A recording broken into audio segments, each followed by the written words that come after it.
آپ کے لیے میں نے ایک شیشہ تیار کیا ہے، یہ ٹائٹل پڑھ کر دیکھ لیں، سنی کتب حدیث کے شیعہ رافضی راوی 16,000 احادیث روافظ کا فیضان ہے آپ کے صرف سیاستہ میں، آپ کے معیار کا تو سیاستہ میں راوی کوئی نہیں، اور جس شریعت کے ضابطے میں یہ روایات جو معمول بہا ہیں آپ کے ہاں موجود ہیں، یہ آپ کی شریعت تو اوندے منہ گر گئی۔ جس ٹائٹل پر آپ ناچ رہے ہیں، مولانا احمد رضا خان بریلوی رحمۃ اللہ تعالی علیہ کے ٹائٹل پر آپ ناچ رہے ہیں اور معیار سمجھ رہے ہیں، ان کے فتاوی رضویہ شریف میں 600 سے زائد مقامات پر فیضان روافظ کا نور موجود ہے۔ اگر فیضان روافظ کو ان روایات کو نکال دیا جائے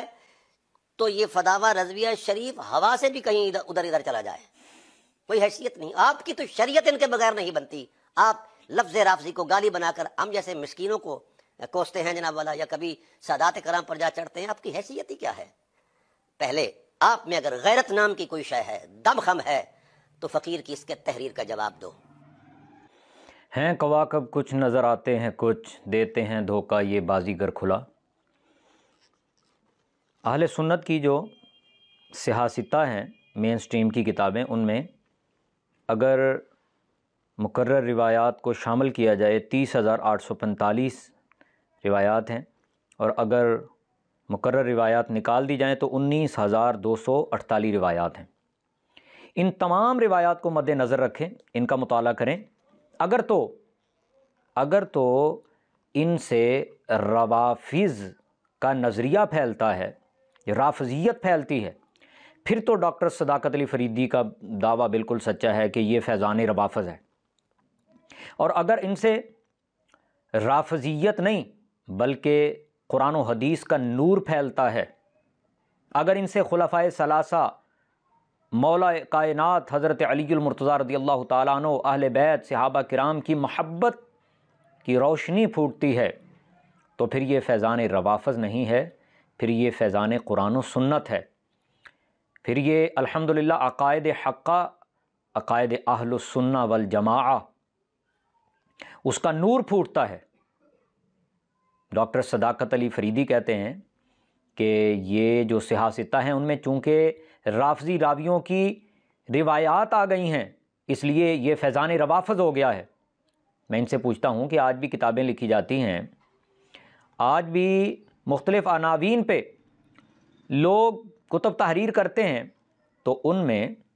ہندو جو رائٹر ہیں ان کا بھی ریفرنس لاتے ہیں، ان کی باتیں بھی لے آتے ہیں جو صداقت میں مبنی ہوتی ہیں، یا یہود و نصارہ جو مستشرقین ہیں ان کی باتوں کو بھی کوٹ کرتے ہیں جو صداقت میں مبنی ہوتی ہیں، جو حقیقت پہ مبنی ہوتی ہیں۔ تو کیا وہ فیضان حنود بن جائے گا؟ کیا وہ فیضان روافظ کا جو تم نعرہ لگاتے ہو، کیا پھر ان کو فیضان یہود و نصارہ کہیں گے؟ کبھی بھی نہیں کہیں گے۔ تو جب ان کو نہیں کہیں گے تو پھر یہ بھی فیضان روافظ نہیں ہے۔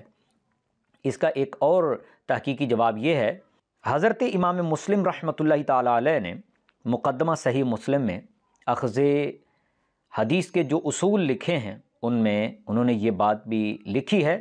وَيُنظَرُ إِلَىٰ أَهْلِ الْبِدْعَ فَلَا يُؤْخَذُ حَدِيثُهُمْ، کہ اہل بدعت کی احادیث کو نہیں لیا جائے گا۔ انہوں نے مطلق اہل بدعت کا یہاں پہ ذکر کیا ہے، اور ہمارے متقدمین محدثین کا یہی معاملہ ہے کہ انہوں نے رافضی، ناسبی، خارجی اس کی تقسیم نہیں کی، مطلق اہل بدعت کی روایت لینے سے انہوں نے انکار کیا۔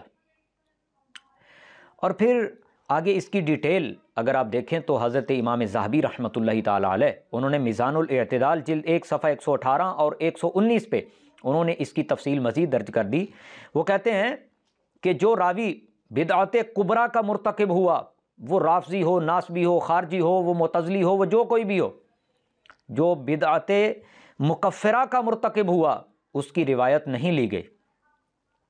اس کی روایت نہیں لی گئی۔ یہی جمہور ائمہ محدثین اہل سنت کا نقطہ نظر ہے،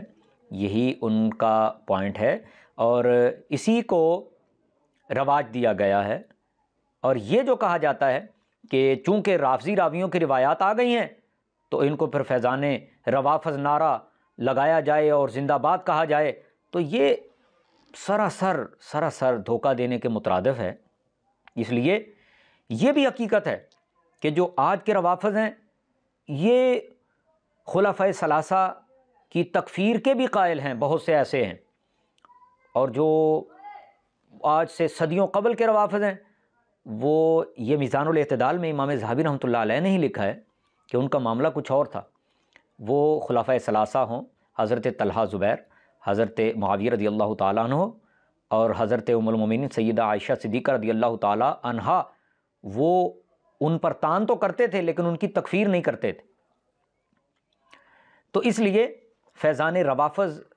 صحاح ستہ کی کتابوں کو کہنا یہ بالکل دھوکہ دینے کے مترادف ہے۔ ڈاکٹر صداقت علی فریدی لائق فائق آدمی ہیں، ہم تو حیران ہوتے ہیں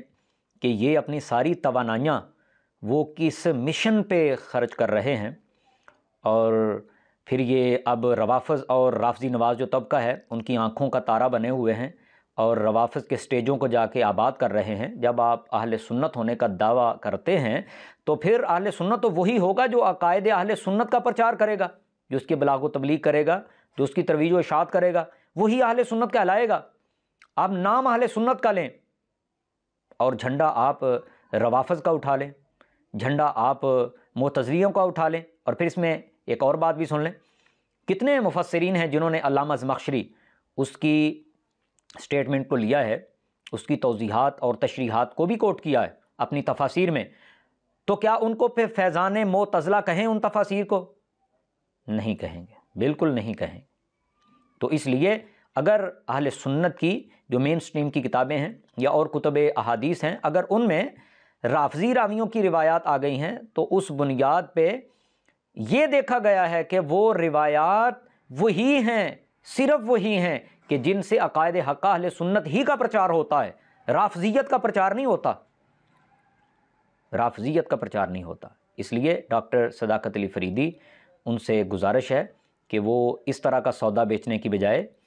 وہ جب اہل سنت ہونے کا دعویٰ کرتے ہیں تو پھر عقائد اہل سنت کی پاسبانی کریں اور اسی کو رواج دیں اور اسی کی اشاعت کریں۔